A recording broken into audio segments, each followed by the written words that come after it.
ನಿನ್ನೆ ಪತ್ರಿಕೆಯಲ್ಲೂ ಕೂಡ ನೋಡ್ತಾ ಇದ್ದೆ, ಕಾಂಗ್ರೆಸ್ ಪಕ್ಷದವ್ರು ಕೆಲವರು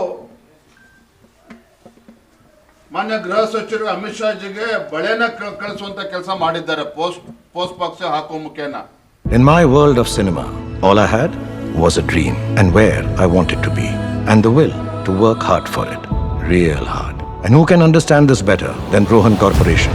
After all, it has only taken them 30 years of hard work, passion and dedication to have built success. Rohan Corporation India Private Limited, signature of trust.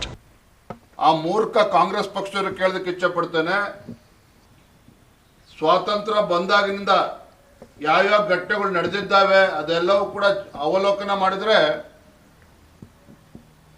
ನಿಮ್ಮ ಕಾಂಗ್ರೆಸ್ ಪಕ್ಷದ ಹಿರಿಯ ನಾಯಕರುಗಳು ಎಷ್ಟು ಸಲ ಕೈಗೆ ಬಳೆನ ಹಾಕೋಬೇಕಾಗಿತ್ತು ಒಂದು ಕ್ಷಣ ಯೋಚನೆ ಮಾಡಿ ನೋಡಿ.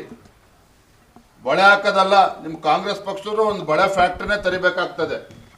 ಅಷ್ಟು ಬಾರಿ ದೇಶದಲ್ಲಿ ಉಗ್ರಗಾಮಿ ಚಟುವಟಿಕೆಗಳಿಗೆ ಅಷ್ಟು ಜನ ಪ್ರಾಣವನ್ನ ತೆತ್ತಿದ್ದಾರೆ, ಯೋಧರು ಕೂಡ ಪ್ರಾಣವನ್ನ ತೆತ್ತಿದ್ದಾರೆ, ಭಾರತೀಯರು ಕೂಡ ಪ್ರಾಣವನ್ನ ಕಳೆದುಕೊಂಡಿದ್ದಾರೆ. ಹಾಗಾಗಿ ಈ ರೀತಿ ಹುಡುಗಾಟಿಕೆ ಮಾಡೋದನ್ನ ಬಿಟ್ಟು ದೇಶ ಒಟ್ಟಾಗಿ ಒಂದಾಗಿ ಆಲೋಚನೆ ಮಾಡುವಂತ ಸಂದರ್ಭದಲ್ಲಿ ಕೇಂದ್ರ ಸರ್ಕಾರಕ್ಕೆ, ಪ್ರಧಾನಮಂತ್ರಿಗಳಿಗೆ, ಗೃಹ ಸಚಿವರಿಗೆ ಬಲವನ್ನ ಕೊಡುವಂತ ಕೆಲಸ ಮಾಡಬೇಕೇ ವಿನಃ ಈ ರೀತಿ ದೇಶದ್ರೋಹದ ಕೆಲಸವನ್ನ ಮಾಡಬಾರ್ದು ಅನ್ನೋ ಮಾತನ್ನು ನಾನು ಈ ಸಂದರ್ಭದಲ್ಲಿ ಹೇಳೋದಕ್ಕೆ ಇಚ್ಛಪಡ್ತೇನೆ. ಬಹಳ ಗಂಭೀರವಾಗಿರುವಂಥದ್ದು. ವೈದ್ಯರು ಕೂಡ ಇದರಲ್ಲಿ ಇದ್ದಾರೆ, ಇದರಲ್ಲಿ ಪಾರ್ಟ್ ಆಫ್ ದಿಸ್ ಕಾನ್ಸ್ಪಿರಸಿ ಇದ್ದಾರೆ ಅಂತ ಹೇಳಿ